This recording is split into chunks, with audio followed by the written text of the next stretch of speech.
तो हेलो दोस्तों, कैसे आप। आज हम बात करेंगे एक्ट ऑफ सेटलमेंट 1781 के बारे में, जो ब्रिटिश रूल इन इंडिया के अर्ली फेज का एक इम्पॉर्टेंट स्टेप था।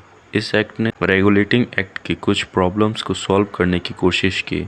अब कह सकते हो ये एक्ट जुडिशियली और एडमिनिस्ट्रेटिव कन्फ्यूज़न को क्लियर करने के लिए लाया गया था। इस एक्ट की बैकग्राउंड पे बात करें तो चलिए थोड़ा पीछे चलते हैं। 1773 में ब्रिटिश पार्लियामेंट ने रेगुलेटिंग एक्ट 1773 पास किया था, जिसने बंगाल में गवर्नर जनरल ऑफ बंगाल और supreme court at Calcutta establish किया था। लेकिन प्रॉब्लम ये हुई कि सुप्रीम कोर्ट और गवर्नर जनरल इन काउंसिल के पावर्स क्लियरली डिफाइन नहीं किए गए थे। रिजल्ट, हर जगह कॉन्फ्लिक्ट ऑफ अथॉरिटी होने लगा। ब्रिटिश ऑफिशियल्स और इंडियन पीपल दोनों कंफ्यूज हो गए। ये कंफ्यूजन दूर करने के लिए 1781 में एक्ट ऑफ सेटलमेंट पास हुआ।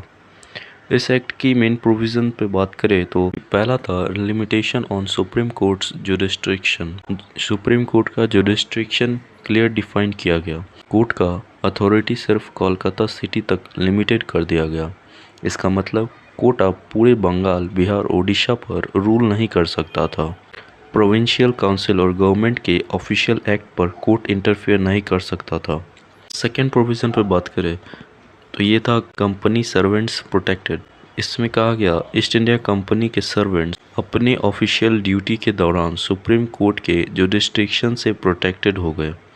मतलब उन्होंने अगर कोई काम अपनी ड्यूटी के अंडर किया तो उन पे केस नहीं बन सकता था। इस एक्ट का तीसरा प्रोविज़न था गवर्नर जनरल एंड काउंसिल।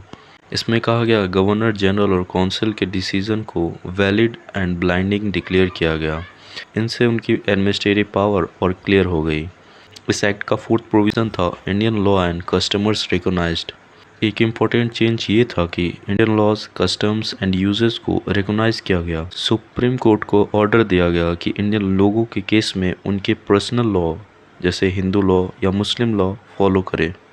इस एक्ट का फिफ्थ प्रोविज़न था relationship between court and government clarified. इस एक्ट ने सुप्रीम कोर्ट और गवर्नर जनरल इन काउंसिल के रिलेशनशिप को क्लियरली डिफाइन कर दिया। दोनों के रोल फिक्स हो गए। गवर्नमेंट एडमिनिस्ट्रेशन करेगी और कोर्ट सिर्फ लीगल मैटर्स देखेगा। इस एक्ट की इम्पोर्टेंस पे बात करें तो ये एक्ट छोटा था लेकिन बहुत इम्पोर्टेंट था, क्योंकि इसने रेगुलेटिंग एक्ट 1773 के फ्लॉज को करेक्ट किया। इसके की इम्पैक्ट्स पे बात करें तो इसने गवर्नमेंट और जुडिशरी के बीच का कॉन्फ्लिक्ट ख़त्म किया।